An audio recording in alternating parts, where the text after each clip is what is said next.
साथियों नमस्कार। आज हम एनसीईआरटी भूगोल कक्षा 10 की पुस्तक का कृषि वाला चैप्टर पढ़ेंगे।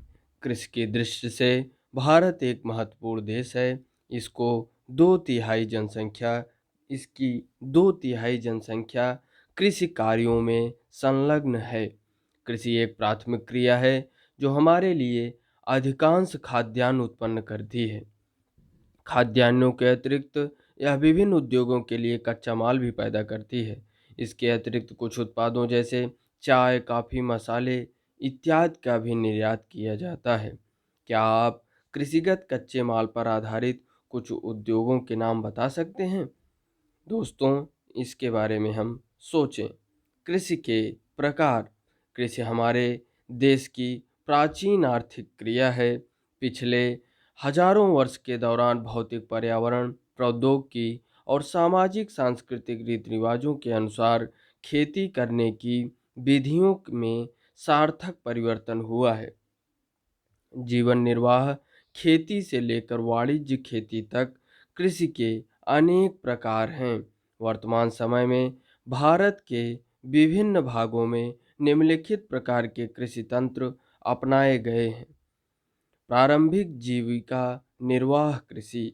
इस प्रकार की कृषि भारत के कुछ भागों में अभी भी की जाती है। प्रारंभिक जीवन निर्वाह कृषि भूमि के छोटे टुकड़ों पर आदिम कृषि औजारों जैसे लकड़ी के हल, डाव और खुदाई करने वाली छड़ी तथा परिवार अथवा समुदाय श्रम की मदद से की जाती है। इस प्रकार की कृषि प्रायः मानसून, मृदा की प्राकृतिक उर्वरता और फसल उगाने के लिए अन्य पर्यावरणीय परिस्थितियों की उपयुक्तता पर निर्भर करती है। यह कर्तन दहन प्रणाली स्लैश एंड बर्न कृषि है। किसान जमीन के टुकड़े साफ करके उन अपने परिवारों के भरण पोषण के लिए अनाज व अन्य खाद्य फसलें उगाते हैं। जब मृदा की उर्वरता कम हो जाती है तो किसान उस भूमि के टुकड़ों से स्थानांतरित हो जाते हैं और कृषि के लिए भूमि का दूसरा टुकड़ा साफ करते हैं। कृषि के इस प्रकार के स्थानांतरण से प्राकृतिक प्रक्रियाओं द्वारा मिट्टी की उर्वरता शक्ति बढ़ जाती है। चूँकि किसान उर्वरक अथवा अन्य आधुनिक तकनीकों का उपयोग नहीं करते, इसलिए इस प्रकार की कृषि में उत्पादकता कम होती है। देश के विभिन्न भागों में इस प्रकार की कृषि को विभिन्न नामों से जाना जाता है। उत्तर पूर्वी राज्यों असम, मेघालय, मिजोरम और नागालैंड में इसे झूम कहा जाता है। मणिपुर में पामलू और छत्तीसगढ़ के बस्तर जिले और अंडमान निकोबार द्वीप समूह में इसे दीपा कहा जाता है।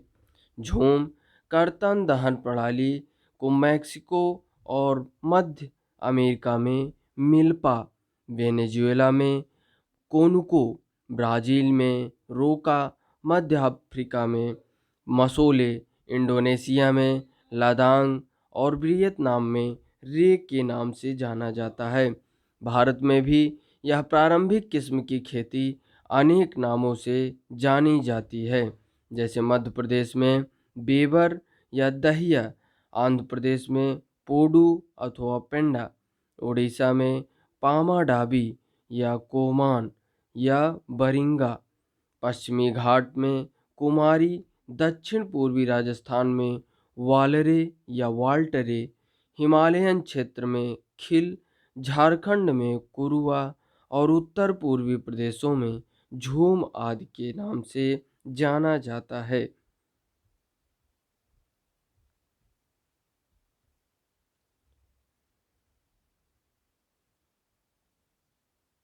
रिंझा असम में डीफू के बाहरी क्षेत्रों में अपने परिवार के साथ एक गांव में रहती है। वह अपने परिवार के सदस्यों द्वारा एक भूमि के टुकड़े पर उगी वनस्पति को काटकर व जलाकर साफ करके देखकर आनंद का अनुभव करती है।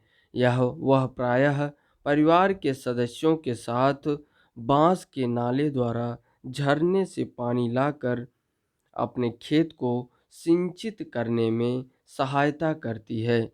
वह अपने परिस्थान से लगाव रखती है और जब तक संभव हो यहाँ रहना चाहती है।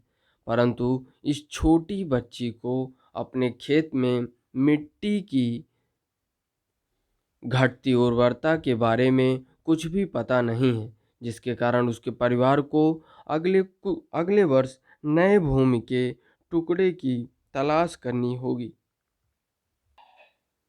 क्या आप बता सकते हैं कि रिंझा का परिवार किस प्रकार की कृषि कर रहा है? क्या आप उन फसलों का नाम बता सकते हैं जो इस प्रकार की कृषि में उगाई जाती है? अब हम देखेंगे गहन जीविका कृषि। इस प्रकार की कृषि उन क्षेत्रों में की जाती है जहां भूमि पर जनसंख्या का दबाव अधिक होता है। यह श्रम गहन खेती है जहां अधिक उत्पादन के लिए अधिक मात्रा में जैव रासायनिक निवेशों और सिंचाई का प्रयोग किया जाता है। क्या आप भारत के कुछ राज्यों का नाम बता सकते हैं जहां पर इस प्रकार की कृषि की जाती है? भूस्वामित्व भूस्वामित्व में विरासत के अधिकार के कारण पीढ़ी दर पीढ़ी जोतों का आकार छोटा और अलाभप्रद होता जा रहा है। किसान वैकल्पिक रोजगार न होने के कारण सीमित सीमित भूमि से अधिकतम पैदावार लेने की कोशिश करते हैं। अतः कृषि भूमि पर बहुत अधिक दबाव है। वाणिज्यिक कृषि। इस प्रकार की कृषि के मुख्य लक्षण आधुनिक निवेशों जैसे अधिक पैदावार देने वाले बीजों, रासायनिक उर्वरकों और कीटनाशकों के प्रयोग से उच्च पैदावार प्राप्त करना है। कृषि के वाणिज्यीकरण का स्तर विभिन्न प्रदेशों में अलग-अलग है। उदाहरण के लिए हरियाणा और पंजाब में चावल वाणिज्य की एक फसल है, परंतु उड़ीसा में यह एक जीविका फसल है। क्या आप उन फसलों के कुछ उदाहरण दे सकते हैं जो एक प्रदेश में वाणिज्यिक फसल के रूप में और दूसरे प्रदेश में जीविका फसल के रूप में जाने जाते हैं? आप देख रहे हैं झूम की खेती के लिए चित्र में किस तरीके से एक जगह को जलाकर वहाँ के पेड़ पौधों को, वहाँ के जमीन को साफ करके खेती की जाती थी। रोपण कृषि का भी कृषि भी एक प्रकार की वाणिज्यिक खेती है। रोपण कृषि भी एक प्रकार की वाणिज्यिक खेती है। इस प्रकार की खेती में लंबे चौड़े क्षेत्र में एकल फसल बोई जाती है। रोपण कृषि उद्योग और कृषि के बीच एक अंतरापृष्ठ इंटरफेस है। रोपण कृषि व्यापक क्षेत्र की जाती है जो अत्यधिक पूंजी और श्रमिकों की सहायता से की जाती है। इससे प्राप्त सारा उत्पादन उद्योगों में कच्चे माल के रूप में प्रयोग होता है। भारत में चाय, कॉफी, रबड़, गन्ना, केला इत्यादि महत्वपूर्ण रोपण फसलें हैं। असम और उत्तरी बंगाल में चाय, कर्नाटक में कॉफी वहाँ की मुख्य रोपण फसलें हैं। चूँकि रोपण कृषि में उत्पादन बिक्री के लिए होता है, इसलिए इसके विकास में परिवहन और संचार साधन से संबंधित उद्योग और बाजार महत्वपूर्ण योगदान देते हैं। चित्र में आप देखेंगे भारत के दक्षिणी भाग में केले की रोपण कृषि, ये भी एक वाणिज्यिक कृषि है। आप चित्र में देख रहे हैं उत्तर पूर्व में बांस की कृषि। अब हम देखेंगे सस्य प्रारूप। आपने भारत की भौतिक विविधताओं और संस्कृतियों की बहुलताओं के संबंध में अध्ययन किया है। ये देश में कृषि पद्धतियों और सस्य प्रारूपों में प्रतिबंधित होता है। इसलिए देश में बोई जाने वाली फसलों में अनेक प्रकार के खाद्यान्न और रेशे वाली फसलें, संबंधी सब्जियां, फल, मसाले इत्यादि शामिल हैं। यानी आप देख सकते हैं कि इसलिए देश में बोई जाने वाली फसलों में अनेक प्रकार के खाद्यान्न और रेशे वाली फसलें, सब्जियां, फल, मसाले इत्यादि शामिल हैं। भारत में 3 शस्य ऋतुएं हैं जो इस प्रकार हैं: रबी, खरीफ और जायद। रबी फसलों को शीत ऋतु में अक्टूबर से दिसंबर के मध्य बोया जाता है और ग्रीष्म ऋतु में अप्रैल से जून के मध्य काटा जाता है। गेहूं, जौ, मटर, चना और सरसों कुछ मुख्य रबी फसलें हैं। यद्यपि ये फसलें देश के विस्तृत भाग में बोई जाती हैं। उत्तर और उत्तर पश्चिमी राज्य जैसे पंजाब, हरियाणा, हिमाचल प्रदेश, जम्मू कश्मीर, उत्तराखंड और उत्तर प्रदेश गेहूं और अन्य रबी फसलों के उत्पादन के लिए महत्वपूर्ण राज्य है। शीत ऋतु में शीतोष्ण पश्चिमी विक्षोभों से होने वाली कृषि होने वाली वर्षा शीत ऋतु में शीतोष्ण पश्चिमी विक्षोभ से होने वाली वर्षा इन फसलों के अधिक उत्पादन में सहायक होती है। पंजाब, हरियाणा, पश्चिमी उत्तर प्रदेश और राजस्थान के कुछ भागों में हरित क्रांति की सफलता भी उपयुक्त रबी फसलों की वृद्धि की एक महत्वपूर्ण कारक है। खरीफ फसलें विभिन्न देश के विभिन्न क्षेत्रों में मानसून के आगमन के साथ बोई जाती हैं और सितंबर अक्टूबर में काट ली जाती हैं। इस ऋतु में बोई जाने वाली मुख्य फसलों में चावल, मक्का, ज्वार, बाजरा, तूर, अरहर, मूंग, उड़द, कपास, जूट, मूंगफली और सोयाबीन शामिल है। चावल की खेती मुख्य रूप से असम, पश्चिमी बंगाल, उड़ीसा, आंध्र प्रदेश, तेलंगाना, तमिलनाडु, केरल और महाराष्ट्र, विशेषकर कोंकण तटीय क्षेत्रों, उत्तर प्रदेश और बिहार में की जाती है। पिछले कुछ वर्षों में चावल पंजाब और हरियाणा में बोई जाने वाली महत्वपूर्ण फसल बन गई है। असम, पश्चिमी बंगाल और उड़ीसा में धान की 3 फसलें आस, अमन और बोरो बोई जाती हैं। रबी और खरीफ फसल ऋतुओं के बीच ग्रीष्म ऋतु में बोई जाने वाली फसल को जायद कहा जाता है।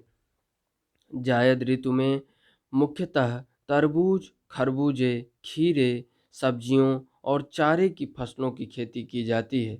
गन्ने की फसल को तैयार होने में लगभग 1 वर्ष लगता है। मुख्य फसलें हम देख लें, मिट्टी, जलवायु और कृषि पद्धति में अंतर के कारण देश के विभिन्न क्षेत्रों में अनेक प्रकार की खाद्य और अखाद्य फसलें उगाई जाती हैं।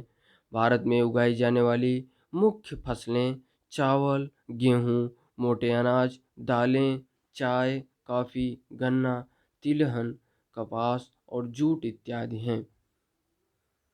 चावल देख लें हम, भारत में अधिकांश लोगों का खाद्यान्न चावल है। हमारा देश चीन के बाद दूसरा सबसे बड़ा चावल उत्पादक देश है। आप चित्र में देख रहे हैं चावल की कृषि, धान की खेती किस तरीके से रोपाई की गई है। चित्र में आप देख रहे हैं चावल का वितरण भारत के विभिन्न भागों में।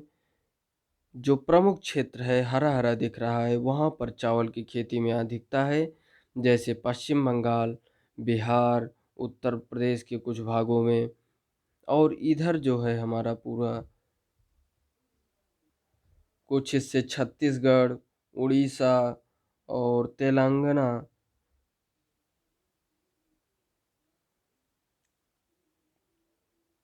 तमिलनाडु के कुछ हिस्से और आंध्र प्रदेश। और जो हल्का ग्रीन आप देख रहे हैं वो गौड़ क्षेत्र है। इसके बाद हम देखेंगे, यह एक खरीफ की फसल है जिसे उगाने के लिए उच्च तापमान 25 डिग्री सेल्सियस से ऊपर और अधिक आर्द्रता 100 सेंटीमीटर से अधिक बारिश की आवश्यकता होती है। कम वर्षा वाले क्षेत्रों में इसे सिंचाई करके उगाया जाता है। आप देख रहे हैं मैदान में कटाई के लिए तैयार चावल की फसल। चावल उत्तर और उत्तर पूर्वी मैदानों, तटीय क्षेत्रों और डेल्टाई प्रदेशों में उगाया जाता है। नहरों के जाल और नलकूपों की सघनता के कारण पंजाब, हरियाणा, पश्चिमी उत्तर प्रदेश और राजस्थान के कुछ कम वर्षा वाले क्षेत्रों में चावल की फसल उगाना संभव हो पाया है। गेहूँ गेहूँ भारत को की दूसरी सबसे महत्वपूर्ण खाद्यान्न फसल है, जो देश के उत्तर और उत्तर पश्चिमी भागों में पैदा की जाती है। रबी की फसल को उगाने के लिए शीत ऋतु और पकने के समय खिली धूप की आवश्यकता होती है। इसे उगाने के लिए समान रूप से वितरित 50 से 75 सेंटीमीटर वार्षिक वर्षा की आवश्यकता होती है। देश में गेहूं उगाने के लिए वाले दो मुख्य क्षेत्र हैं। उत्तर पश्चिम में गंगा सतलुज का मैदान और दक्कन का काली मिट्टी वाला प्रदेश। पंजाब, हरियाणा, उत्तर प्रदेश, बिहार, राजस्थान और मध्य प्रदेश के कुछ भाग गेहूं पैदा करने वाले मुख्य राज्य हैं। मोटे अनाज ज्वार, बाजरा और रागी भारत में उगाए जाने वाले मुख्य मोटे अनाज हैं। यद्यपि इन्हें मोटा अनाज कहा जाता है, परंतु इनमें पोषक तत्व की मात्रा अत्यधिक होती है। उदाहरणतः रागी में प्रचुर मात्रा में लोहा, कैल्शियम, सूक्ष्म पोषक और भूसी मिलती है। क्षेत्रफल और उत्पादन की दृष्टि से ज्वार देश की तीसरी महत्वपूर्ण खाद्यान्न फसल है। यह फसल वर्षा पर निर्भर होती है। अधिकतर आर्द्र क्षेत्रों में उगाए जाने के कारण इसके लिए सिंचाई की आवश्यकता नहीं होती। इसके प्रमुख उत्पादक राज्य महाराष्ट्र, कर्नाटक, आंध्र प्रदेश और मध्य प्रदेश हैं। अब हम देखेंगे बाजरा। यह बलुआ और उथली काली मिट्टी पर उगाया जाता है। राजस्थान, उत्तर प्रदेश, महाराष्ट्र, गुजरात और हरियाणा इसके मुख्य उत्पादक राज्य हैं। रागी शुष्क प्रदेशों की फसल है और यह लाल काली बलुआ दोमट और उथली काली मिट्टी पर अच्छी तरह उगाई जाती है। रागी के प्रमुख उत्पादक राज्य कर्नाटक, हिमाचल प्रदेश, उत्तराखंड, सिक्किम, झारखंड और अरुणाचल प्रदेश है। मक्का में आप देखेंगे यह एक ऐसी फसल है जो खाद्यान्न व चारा दोनों रूप में प्रयोग होता है। यह एक खरीफ फसल है। आप देख रहे हैं चित्र में बाजरे की कृषि। चित्र में आप देख रहे हैं गेहूं की कृषि।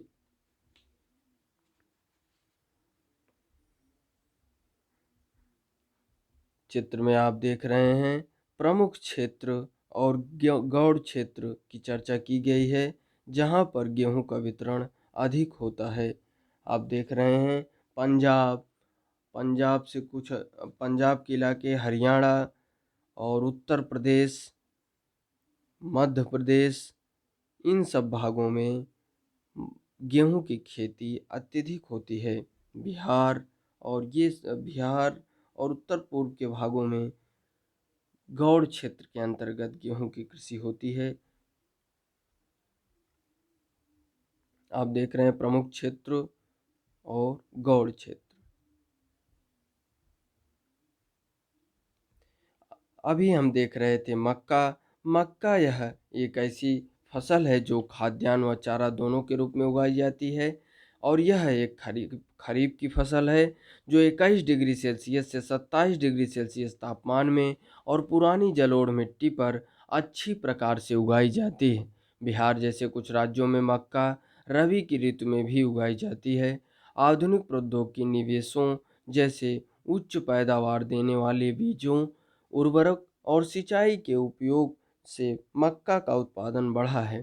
कर्नाटक, उत्तर प्रदेश, बिहार, आंध्र प्रदेश और मध्य प्रदेश मक्का के मुख्य उत्पादक राज्य हैं। आप देख रहे हैं चित्र में मक्के की खेती, मक्के की कृषि। अब हम देखेंगे दालें। भारत विश्व में दालों की सबसे बड़ा उत्पादक तथा उपभोक्ता देश है। शाकाहारी खाने में दालें सबसे अधिक प्रोटीनदायक होती हैं। तूर यानी अरहर, उड़द, मूंग, मसूर, मटर और चना भारत की मुख्य दलहनी फसलें हैं। क्या आप बता सकते हैं इनमें से कौन सी दालें खरीफ में और कौन सी दालें रबी में उगाई जाती हैं? दालों को कम नमी की आवश्यकता होती है और इन्हें शुष्क परिस्थितियों में भी उगाया जा सकता है। फलीदार फसलें होने के नाते अरहर को छोड़कर अन्य सभी दालें वायु से लेकर नाइट्रोजन लेकर भूमि की उर्वरता को बनाए रखती हैं। अतः इन फसलों को आमतौर पर अन्य फसलों के आवर्तन यानी रोटेटिंग में बोया जाता है। भारत में मध्य प्रदेश, उत्तर प्रदेश, राजस्थान, महाराष्ट्र और कर्नाटक दाल के मुख्य उत्पादक राज्य हैं। खाद्यान्नों के अलावा अन्य खाद्यान्न फसलें, गन्ना गन्ना को हम देख लेते हैं। गन्ना एक उष्ण और उपोष्ण कटिबंधीय फसल है। यह फसल 21 डिग्री सेल्सियस से 27 डिग्री सेल्सियस तापमान पर और 75 सेंटीमीटर से 100 सेंटीमीटर वार्षिक वर्षा वाली उष्ण और आर्द्र जलवायु में बोई जाती है। कम वर्षा वाले क्षेत्र प्रदेशों में सिंचाई की आवश्यकता होती है। इसे अनेक मिट्टी में बोया जाता है। इसे अनेक मिट्टियों में उगाया जा सकता है तथा इसके लिए बुआई से लेकर कटाई तक काफ़ी शारीरिक श्रम की आवश्यकता होती है। ब्राज़ील के बाद भारत गन्ने का दूसरा सबसे बड़ा उत्पादक देश है।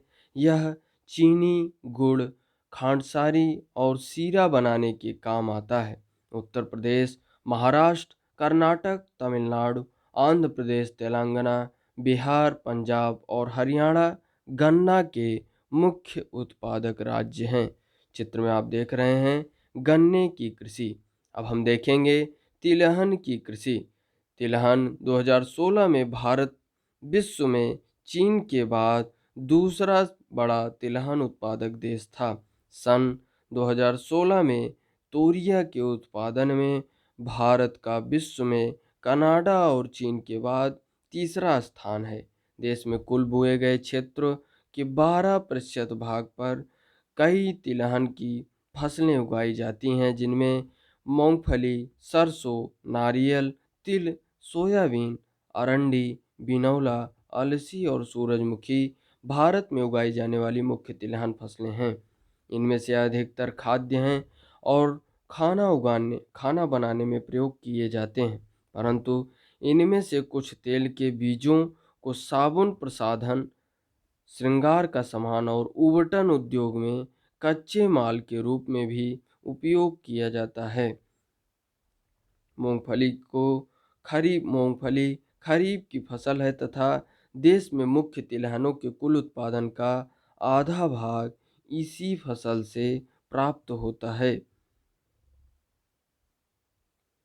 गुजरात मूंगफली का प्रमुख उत्पादक राज्य है। चित्र में आप देख रहे हैं मैदान में कटाई के लिए तैयार मूंगफली, सूरजमुखी और सरसों।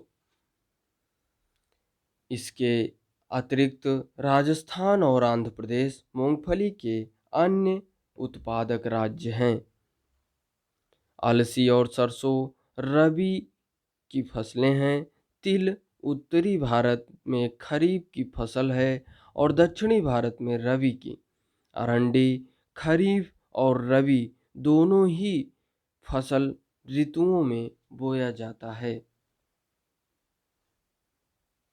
यानी खरीफ और रबी दोनों ही फसल ऋतुओं में यह जो है बोया जाता है। चाय के बारे में हम देख लें। चाय की खेती रोपण कृषि का एक उदाहरण है। यह एक महत्वपूर्ण पेय पदार्थों की फसल है जिसे शुरुआत में अंग्रेज भारत में लाए थे। आज अधिकतर चाय बागानों के मालिक भारतीय हैं। चाय का पौधा उष्ण और उपोष्ण कटिबंधीय जलवायु, ह्यूमस और जीवांश युक्त गहरी मिट्टी तथा सुगम जल सुगम जल निकास वाले ढलुआ क्षेत्रों में भली भांति उगाया जाता है। चाय की झाड़ियों को उगाने के लिए वर्ष भर उष्ण, नम और पाला रहित जलवायु की आवश्यकता होती है। वर्ष भर समान रूप से होने वाली वर्षा की बौछारें इसकी कोमल पत्तियों के विकास में सहायक होती हैं। चाय एक श्रम सघन उद्योग है।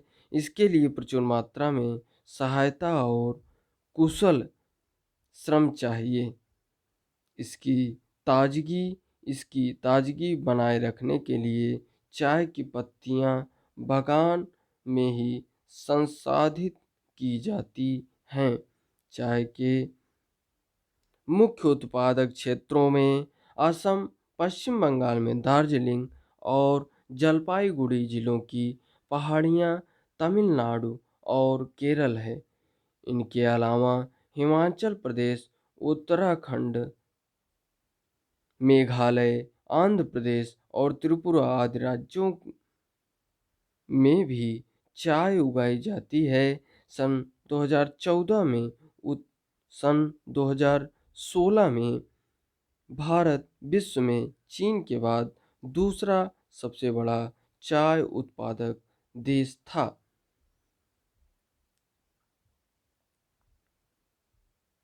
अब हम देख लें कॉफ़ी के बारे में।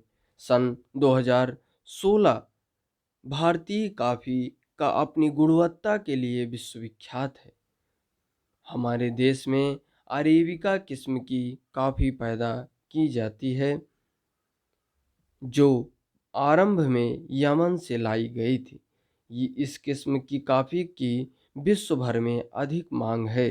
इसकी कृषि की शुरुआत बाबा बूदन पहाड़ियों से हुई और आज भी इसकी खेती नीलगिरी की पहाड़ियों के आसपास कर्नाटक, केरल और तमिलनाडु में की जाती है। बागवानी फसलें। सन 2016 में भारत का विश्व में फलों और सब्जियों के उत्पादन में चीन के बाद दूसरा स्थान था। भारत और उष्ण भारत उष्ण और शीतोष्णकटिबंधीय दोनों ही प्रकार के फलों का उत्पादक है। भारतीय फलों, जिनमें महाराष्ट्र, आंध्र प्रदेश, तेलंगाना, उत्तर प्रदेश और पश्चिमी बंगाल के आम, नागपुर और चेरापूंजी मेघालय के संतरे, केरल, मिजोरम, महाराष्ट्र और तमिलनाडु के केले, उत्तर प्रदेश और बिहार की लीची, मेघालय के अनानास, आंध्र प्रदेश, तेलंगाना और महाराष्ट्र के अंगूर तथा हिमाचल प्रदेश और जम्मू कश्मीर के सेब, नाशपाती, खुबानी और अखरोट की विश्व भर में बहुत मांग है।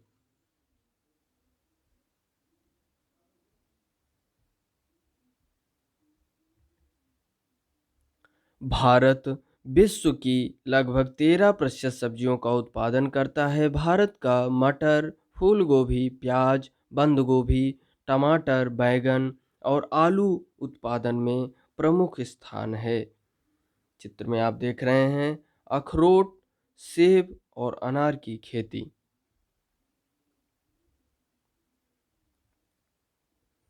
नीचे 4.13 चित्र में देख रहे हैं सब्जियों की कृषि में मटर, फूल गोभी, टमाटर और बैंगन की खेती। अब हम देखेंगे अखाद्य फसलें। रबड़। रबड़ भूमध्य रेखीय क्षेत्र की फसल है, परंतु विशेष परिस्थितियों में उष्ण और उपोष्ण क्षेत्र में भी उगाई जाती है। इसको 200 सेंटीमीटर से अधिक वर्षा और 25 डिग्री सेल्सियस से अधिक तापमान वाली नम और आर्द्र जलवायु की आवश्यकता होती है।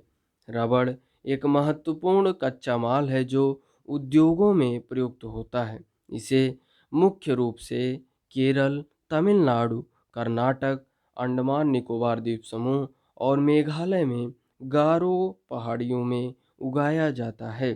सन 2012-13 में प्राकृतिक रबड़ के उत्पादन में भारत का विश्व में चौथा स्थान था।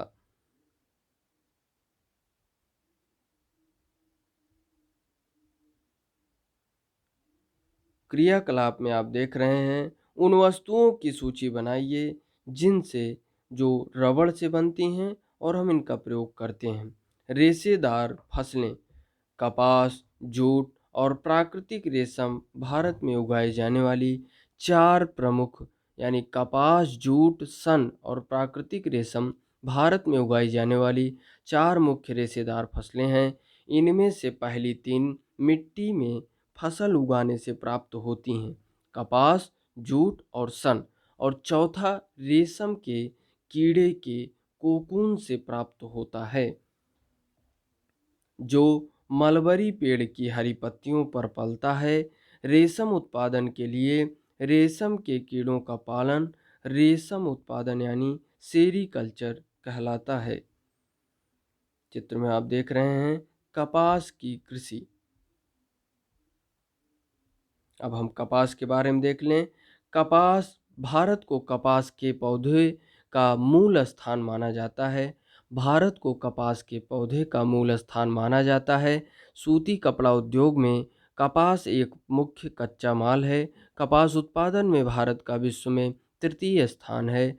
दक्कन पठार के शुष्कतर भागों में काली मिट्टी कपास उत्पादन के लिए उपयुक्त मानी जाती है। इस फसल को उगाने के लिए उच्च तापमान, हल्की वर्षा या सिंचाई, 210 पाला रहित दिन और खिली धूप की आवश्यकता होती है। यह खरीफ की फसल है और इसे पक कर तैयार होने में 6 से 8 महीने लगते हैं। महाराष्ट्र, गुजरात, मध्य प्रदेश, कर्नाटक और आंध्र प्रदेश, तेलंगाना, तमिलनाडु, पंजाब, हरियाणा और उत्तर प्रदेश में कपास के मुख्य उत्पादक राज्य हैं। चित्र में आप देख रहे हैं कपास की कृषि यानी 210 पाला रहित दिन और खिली धूप की आवश्यकता होती है इस खरीफ की फसल को।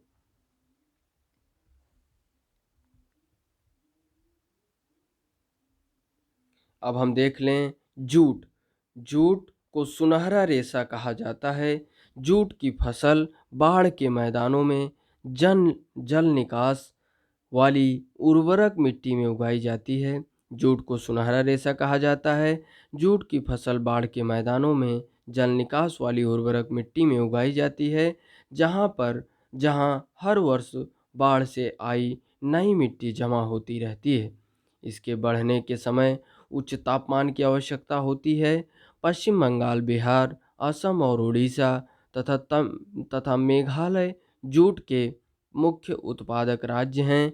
इसका प्रयोग बोरियां, चटाई, रस्सी, तंतु व धागे, गलीचे और दूसरी दस्तकारी की वस्तुएं बनाने में किया जाता है।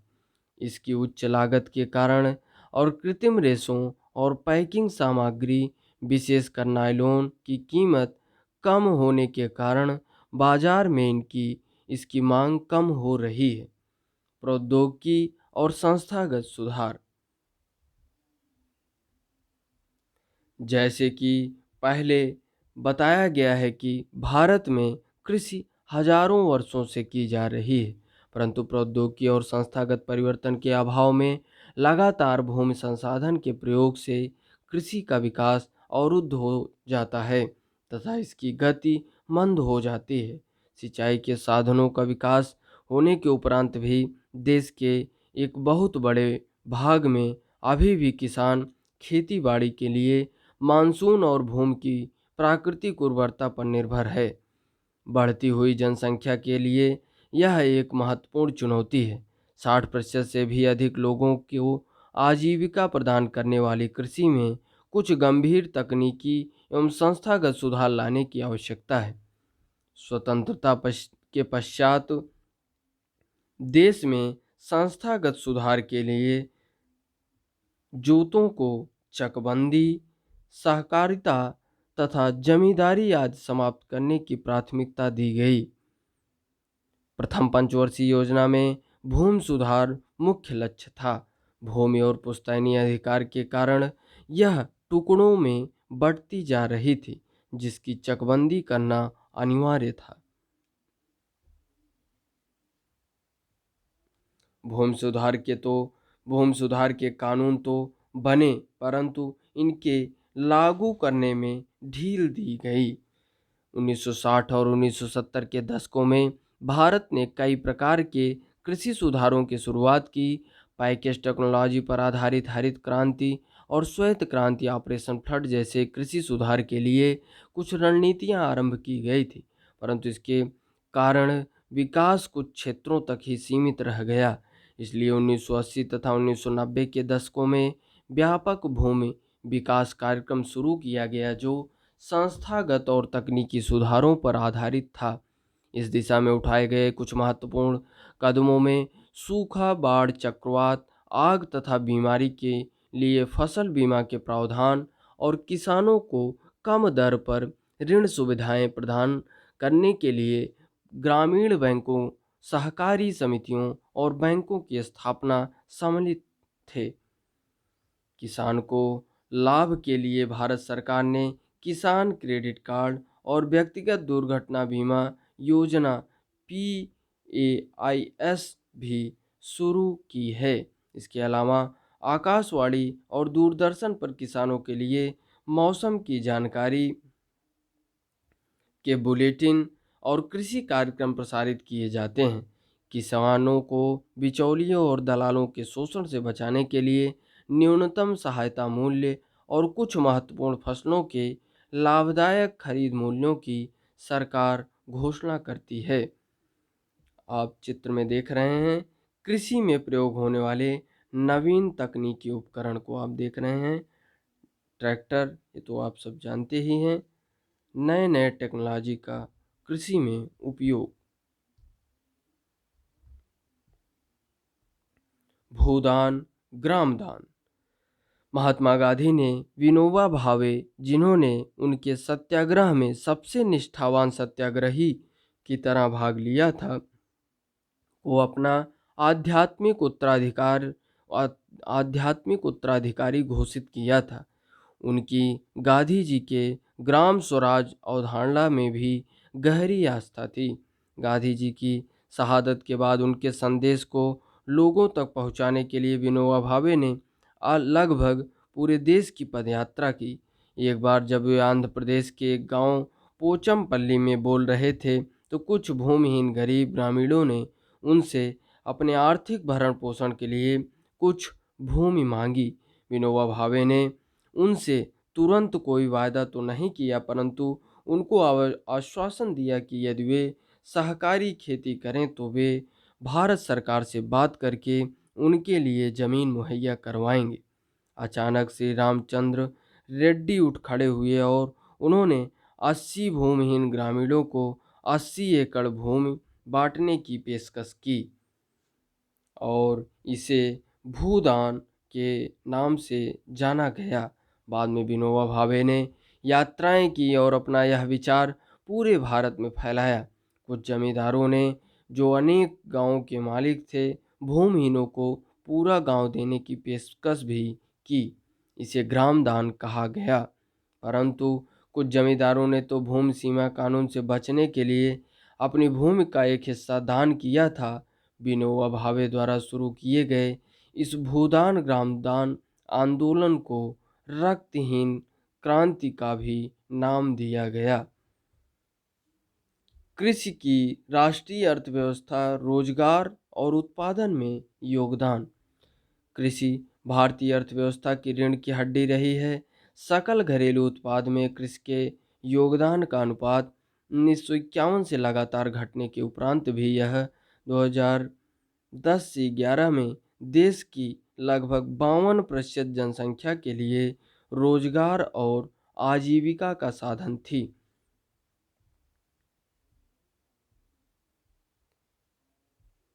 कृषि का सकल घरेलू उत्पाद में घटता अंश गंभीर चिंता का विषय है, क्योंकि कृषि में किसी भी प्रकार की गिरावट और प्रगतिरोध अर्थव्यवस्था के अन्य क्षेत्रों में गिरावट लाएंगे, जो समाज के लिए व्यापक निहितार्थ हैं। कृषि के महत्व को समझते हुए भारत सरकार ने इसके आधुनिकीकरण के लिए भरसक प्रयास किए हैं। भारतीय कृषि में सुधार के लिए भारतीय कृषि अनुसंधान परिषद व कृषि विश्वविद्यालयों की स्थापना, पशु चिकित्सा पशु चिकित्सा सेवाएं और पशु प्रजनन केंद्र की स्थापना, बागवानी विकास, मौसम विज्ञान और मौसम के पूर्वानुमान के क्षेत्र में अनुसंधान और विकास को वरीयता दी गई। क्रियाकलाप में देखें, ज्ञात करें कि भारतीय किसान अपने बेटे को किसान क्यों नहीं बनाना चाहता।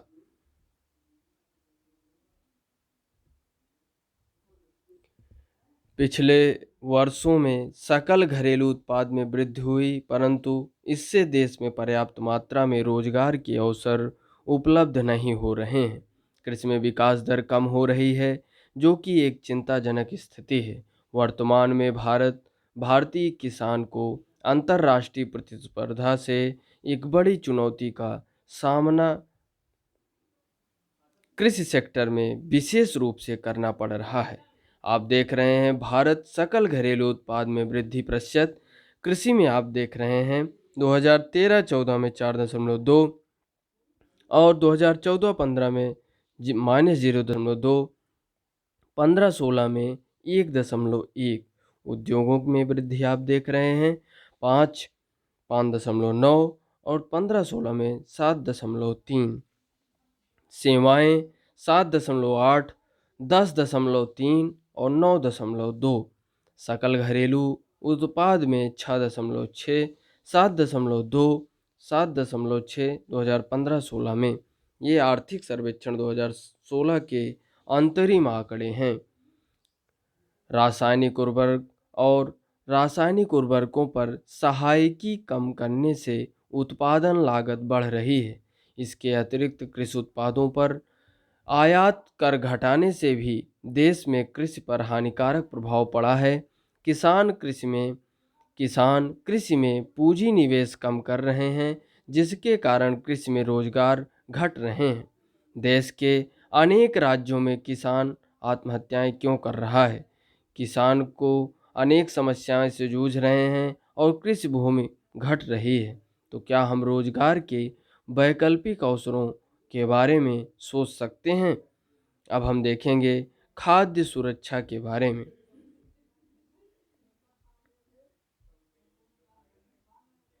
खाद्य सुरक्षा, आप जानते हैं कि भोजन एक आधारभूत आवश्यकता है और देश के प्रत्येक नागरिक को ऐसा भोजन मिलना चाहिए जो न्यूनतम पोषण स्तर प्रदान करे। यदि हमारी जनसंख्या के किसी भाग को यह उपलब्ध नहीं होता तो वह से खंड खाद्य सुरक्षा से वंचित है। हमारे देश में कुछ प्रदेशों, विशेषतः आर्थिक दृष्टि से कम विकसित राज्यों जहां अधिक निर्धनता व्याप्त है, वहां उन लोगों को अनुपात अधिक है जिन्हें खाद्य सुरक्षा प्राप्त नहीं है। देश के सुदूर क्षेत्रों में प्राकृतिक आपदाओं और अनिश्चित खाद्य आपूर्ति की अधिक संभावना होती है। समाज के सभी वर्गों को खाद्य उपलब्धता सुनिश्चित कराने के लिए हमारी सरकार ने सावधानीपूर्वक राष्ट्रीय खाद्य सुरक्षा प्रणाली की रचना की है।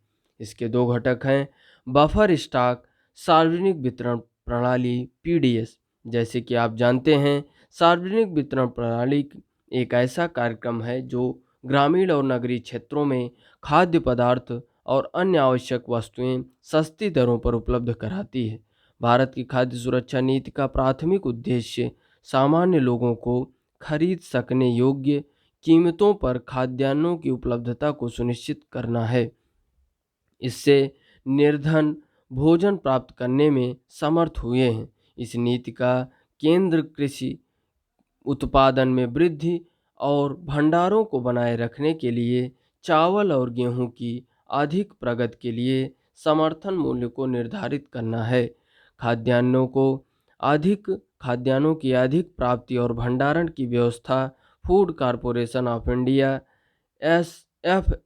एफसीआई करती है, जबकि इसके वितरण को सार्वजनिक वितरण प्रणाली सुनिश्चित करती है। भारतीय खाद्य निगम एफसीआई सरकार द्वारा घोषित न्यूनतम समर्थन मूल्यों पर किसानों से खाद्यान्न प्राप्त करती है। सरकार उर्वरक, ऊर्जा और जल जैसे कृषि निवेशों पर सहायकी उपलब्ध कराती थी। अब इन सहायकियों का बोझ उठाना असहनीय हो रहा है और इनसे इन दुर्लभ निवेशों का बड़े पैमाने पर दुरुपयोग भी हुआ है।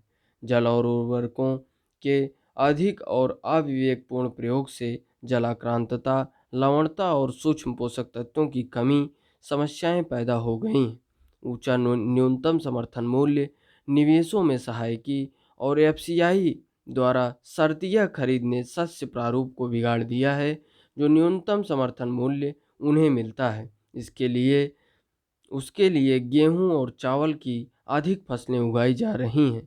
पंजाब और हरियाणा इसके अग्रणी उदाहरण हैं। जैसे कि आप जानते हैं, उपभोक्ता को दो वर्गों में बांट दिया गया है, गरीबी रेखा से नीचे और गरीबी रेखा से ऊपर, यानी BPL below poverty line, above poverty line APL. प्रत्येक वर्ग के लिए कीमतें अलग अलग हैं, परंतु यह वर्गीकरण पूर्ण नहीं है, क्योंकि इससे अनेक हकदार गरीब लोग भी बीपीएल वर्ग से बाहर हो गए। कई एपीएल श्रेणी के लोग एक फसल खराब होने से बीपीएल श्रेणी में आ जाते हैं, और प्रशासकीय दृष्टि से ऐसे परिवर्तन को समायोजित करना कठिन हो जाता है। यदि सरकार उपयुक्त कृषि अवसंरचना ऋणों की सुविधाएं उपलब्ध कराती है और नई प्रौद्योगिकी के प्रयोग को बढ़ावा देती है, तो प्रत्येक जिला और ब्लॉक को खाद्यान्नों के पैदावार में आत्मनिर्भर बनाया जा सकता है। केवल गेहूं और चावल पर ध्यान देने की अपेक्षा उस क्षेत्र में उगने वाले खाद्य फसलों को बढ़ावा दिया जाना चाहिए, जिसमें वृद्धि की बेहतर संभावनाएं हो। सिंचाई सुविधाओं और विद्युत उपलब्ध करवाने जैसे आवश्यक अवसंरचना को बढ़ावा देने से कृषि में निजी पूंजी निवेश को बढ़ावा मिलेगा। सतत पोषणीय आधार पर खाद्यान्न उत्पादन में वृद्धि और अनाजों के व्यापार को बंधन से मुक्ति से भारी मात्रा में रोजगार पैदा होंगे और ग्रामीण क्षेत्रों में गरीबी भी घटेगी। धीरे धीरे खाद्य फसलों की कृषि का स्थान फलों, सब्जियों, तिलहनों और औद्योगिक फसलों की कृषि लेती जा रही है। इससे अनाजों और दालों के अंतर्गत निवल बोया गया क्षेत्र कम होता जा रहा है। भारत की बढ़ती जनसंख्या के साथ साथ घटता खाद्य उत्पादन देश की भविष्य की खाद्य सुरक्षा पर प्रश्न चिन्ह लगाता है। भूमि के आवासन इत्यादि जैसे गैर कृषि भू उपयोग और कृषि के बीच बढ़ती भूमि की प्रतिस्पर्धा के कारण बोए गए निवल क्षेत्र में कमी आई है। भूमि की उत्पादकता ने घटती प्रवृत्ति दर्शानी आरंभ कर दी है। उर्वरक, पीड़कनाशी और कीटनाशी जिन्होंने कभी नाटकीय परिणाम प्रस्तुत किए थे, को अब मिट्टी की निम्नीकरण का दोषी माना जा रहा है। जल की कालिक कमी के कारण सिंचित क्षेत्र में कमी आई है। असक्षम जल प्रबंधन से जलाक्रांतता और लवणता की समस्याएं खड़ी हो गई हैं। इसकी एक मुख्य कारण भूमि निम्नीकरण है। किसानों को मुफ्त बिजली उपलब्ध करवाने के कारण जल संग्रहण फसलें उगाने के लिए कुछ क्षेत्रों के किसानों को सिंचाई के लिए अधिकाधिक भूमिगत जल को पंपों के द्वारा निकालने को प्रोत्साहन मिला है। कम वर्षा वाले क्षेत्रों जैसे पंजाब में चावल तथा महाराष्ट्र में गन्ने की खेती इसके उदाहरण है। इससे भूमिगत जलभृत यानी एक्वीफायर में जल का भंडारण कम होता जा रहा है। परिणाम स्वरूप कई कुएं और नलकूप सूख गए हैं। इससे सीमांत और छोटे किसान कृषि छोड़ने पर मजबूर हैं। बड़े किसानों को उनके गहरे नलकूपों से अभी भी पानी उपलब्ध है, परंतु बहुत से दूसरे किसान जल की कमी की समस्या का सामना कर रहे हैं। अपर्याप्त भंडारण सुविधाएं और बाजार के अभाव में भी किसान हतोत्साहित होते हैं। इस प्रकार किसान उत्पादन और बाजार की अनियमितता से बुरी तरह प्रभावित होते हैं। उनको दोहरा नुकसान उठाना पड़ता है। एक तो उन्हें कृषि लागतों जैसे उच्च पैदावार वाले बीजों, उर्वरकों इत्यादि के लिए अधिक दाम देने पड़ते हैं, और दूसरी ओर खरीद मूल्यों बढ़ाने के लिए संघर्ष करना पड़ता है। किसानों की पैदावार एक साथ मंडी में पहुंचती है, जिसके कारण खरीद मूल्य कम मिलता है, परंतु उन्हें मजबूरी में अपने उत्पाद बेचने पड़ते हैं। इसलिए छोटे किसानों की सुरक्षा बिना खाद्य सुरक्षा संभव नहीं। अब हम देखेंगे वैश्वीकरण का कृषि पर प्रभाव। वैश्वीकरण कोई नई घटना नहीं है। उपनिवेश काल में भी यह स्थिति मौजूद थी। 19वीं शताब्दी में जब यूरोपीय व्यापारी भारत आए, तो उस समय भी भारतीय मसाले विश्व के विभिन्न देशों में निर्यात किए जाते थे, और दक्षिण भारत में किसानों को इन फसलों को उगाने के लिए प्रोत्साहित किया जाता था। आज भी गर्म मसाले भारत से निर्यात किए जाने वाले मुख्य वस्तुओं में शामिल है।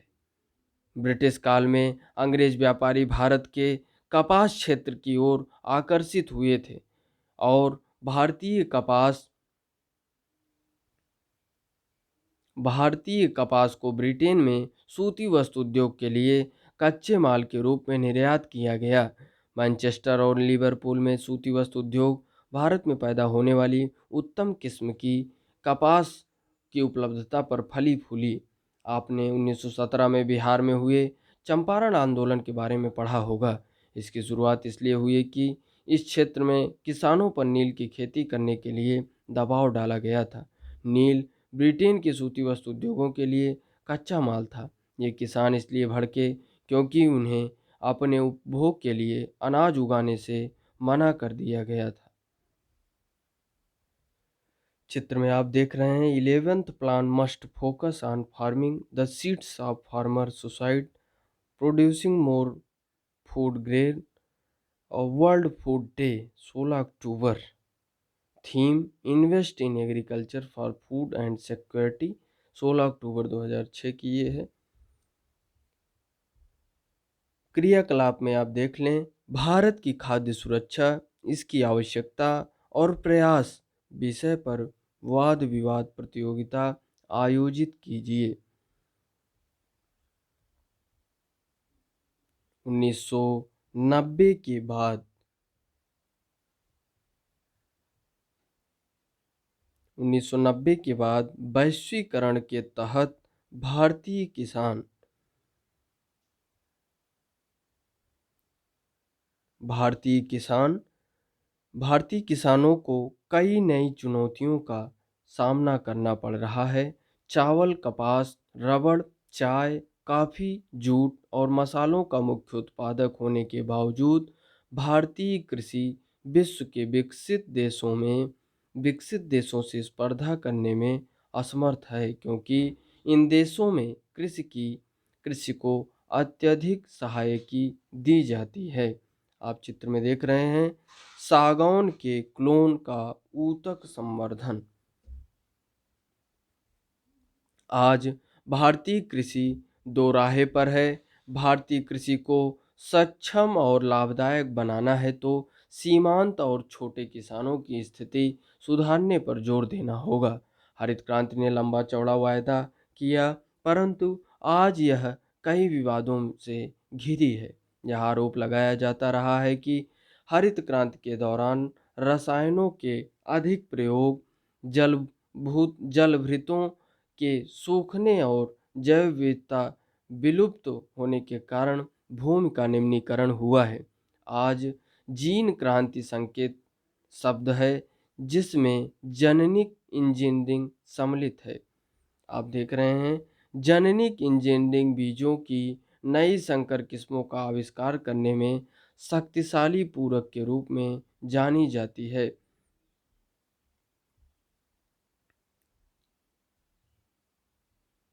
क्या आप भारत में व्यापक रूप से प्रयुक्त जीन संशोधित बीजों का नाम बता सकते हैं?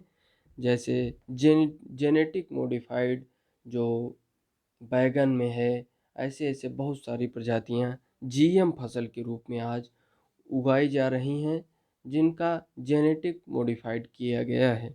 वास्तव में कार्बनिक कृषि का आज अधिक प्रचलन है, क्योंकि यह उर्वरकों तथा कीटनाशकों जैसे कारखानों में निर्मित रसायनों के बिना की जाती है, इसलिए पर्यावरण पर इसका नकारात्मक प्रभाव नहीं पड़ता।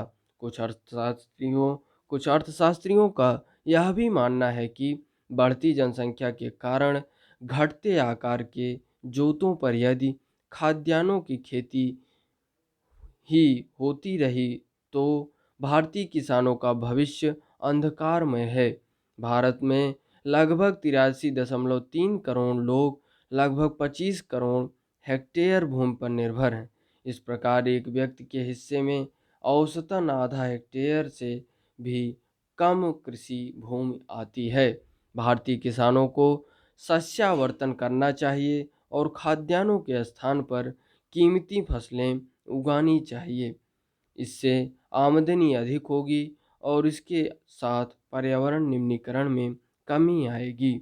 फलों, औषधीय पौधों, बायोडीजल फसलों, जट्रोफा और जोजोबा फलों, फूलों और सब्जियों को उगाने के लिए चावल या गन्ने से बहुत कम सिंचाई की आवश्यकता है। भारत में जलवायु विविधता का विभिन्न प्रकार की कीमती फसलें उगाकर उपयोग किया जा सकता है। अनाज के स्थान पर ऊंचे मूल्य की फसलों को उगाकर शस्य प्रारूप में परिवर्तन का अर्थ होगा कि भारत को खाद्य पदार्थों का आयात करना पड़ेगा।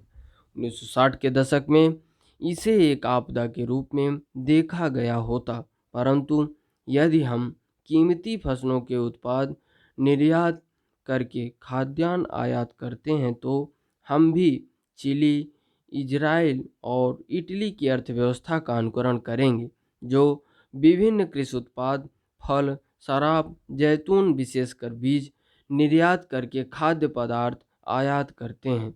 क्या हम यह खतरा मोल लेने को तैयार हैं? इस विषय पर वाद विवाद कीजिए। धन्यवाद। जय हिंद।